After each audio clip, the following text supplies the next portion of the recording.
Spirit, tayo po tayo sa manalangin. Pagpasalamat sa ating pinakamamahal Panginoon Jesus. Ating training po sa parte po ng mga boatmen natin, sa mga tour guide po natin, and even sa mga staff po natin, sa mga resort hotel, para at least alam po natin yung araw na to, si Sir Melchor, Sir Edwin, Sir Romel, Sir Clint, si Sir Erwin, si Ma'am Dayan, at yung mga staff po nandun, pag kailangan nyo ng tulong, huwag lang po kayo hihingi ng pera ha. May-ari ng bangka. Uy, ang dami nating magagamit na bangka sa One Mile. Okay lang po ba sa inyo pag mag-mile sweep tayo? Nagbaba sila ng kamay ayaw. May pating... So, good morning. Good morning. May energy pa ba ang dinggan? Kasi pag dalawa sinasakal mo, di ba? Isang kamay at saka nakahawak dito. Bakit? Kung saan po may diferensya, masakit ang ulo, masakit ang ngipin, tiyan, nakahawak tayo. So, lalamunan, sige po, pakita. Isang kamay dyan. Nabubulunan, nahirapan huminga. O, lapitan, sige, dito ka ba? Lapitan, nakita ko siya. Ilang seconds lang, nabubulunan na tayo. Sir, ako si Edwin. Anong nangyayari sa'yo? Hindi siya makakasagot. Nakakahinga ka ba? Konti. Konti. Hihiling ka lang, hihiling. Hindi. Nakakapagsalita ka? Ang sasabihin nyo, ubo. Sir, yung ubo ka, ubo. Ubo. Hindi ganyan naman. Gano'n. Yan, good. Yan. Ubo ng malakas. So, hindi pa rin. Ang pangalawang action na gagawin nyo, huwag nyong babatukan sa likod, ha? Punta kayo sa likod, spread yung legs. Spread. Tapos, kapain nyo ng ring finger yung pusod. Ito. Wala singsingan, pwedeng kanan, pwedeng kaliwa. Kapa. Tapos, dalawang daliri mula sa ring finger, magiging ganyan na po. Tatlo. Pusod. Huwag kalikutin na gano'n, ha? Sakto lang agad.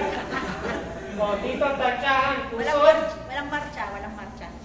Dalawa, ilagay yung kamao flat dito sa ibabaw ng tatlong daliri at suportahan yung unang kamay. Pandiin.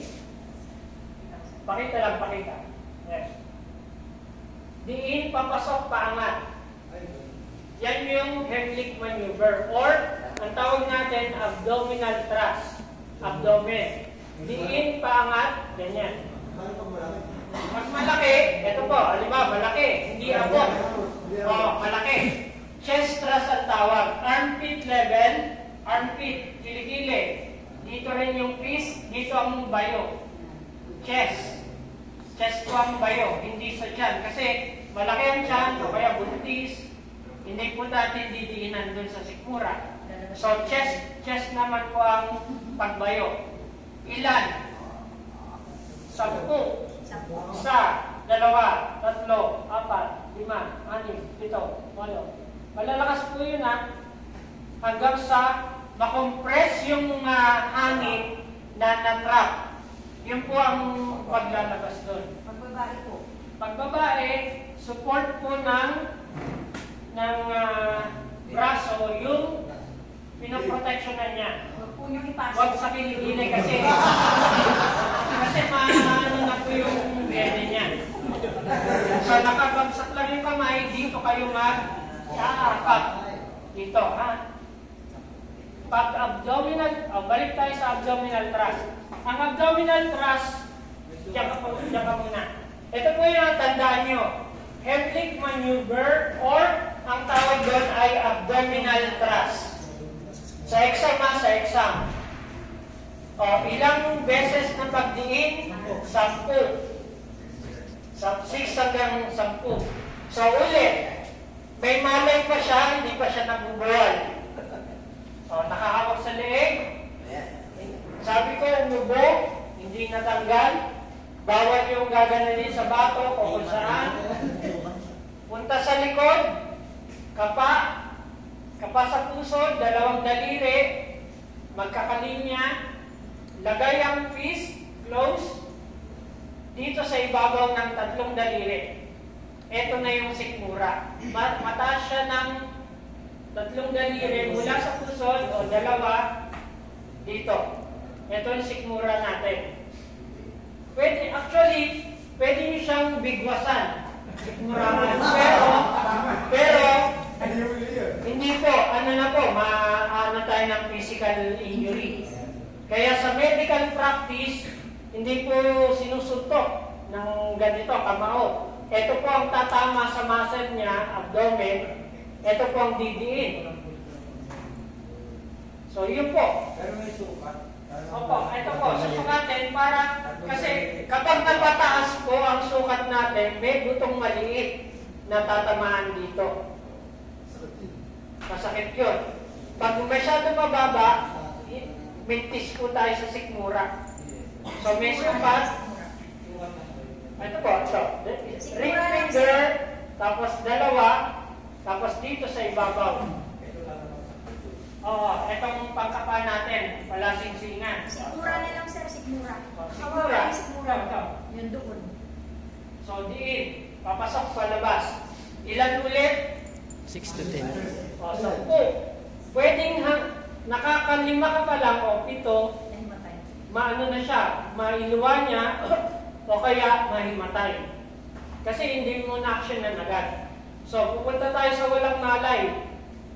So, mula sa pagkakahawak, mawawala na ng malay kasi tinulungan ko, wala pa rin. Bagsak ang kamay, walang malay.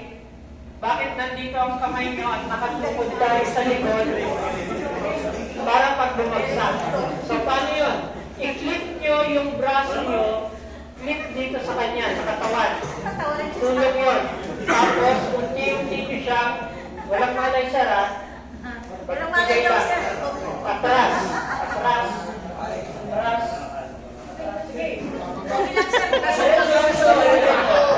Bubuwal ka. Yan. Kaya kayo din, sir. Yan. Tapos, ihiga na dahan-dahan. Hawakan niyo yung protect the head. Yan. Nakuha po yung technique.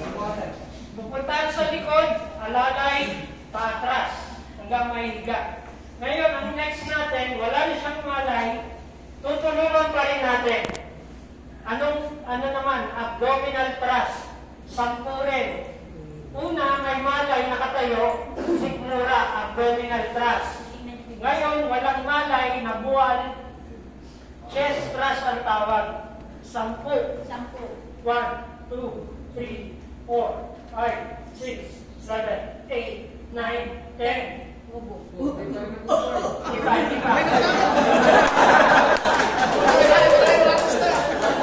Nagawa nyo, tingnan, wala pang pang-tumag. Tingnan kung nandun na yung bara, malapit na. Pag makikita, pwedeng sungkitin, tanggalin. Pero pag malayo pa, wag, ulitin.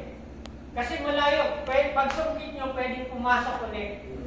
Pag nandito na, kayang sungkitin, dun pala. So ulit, 10. 1, 2, 3, 4, 5, 6, 7, 8, 9, 10. Pwedeng na ano siya, pwedeng na nakita niyo yung bumara, natanggal, dun pala. Okay na yung paghinga, chinek natin, normal na yung paghinga niya, 10 seconds, 1,000, 2,000, 3, 4, 5, 6, 7, 8, 9, 10.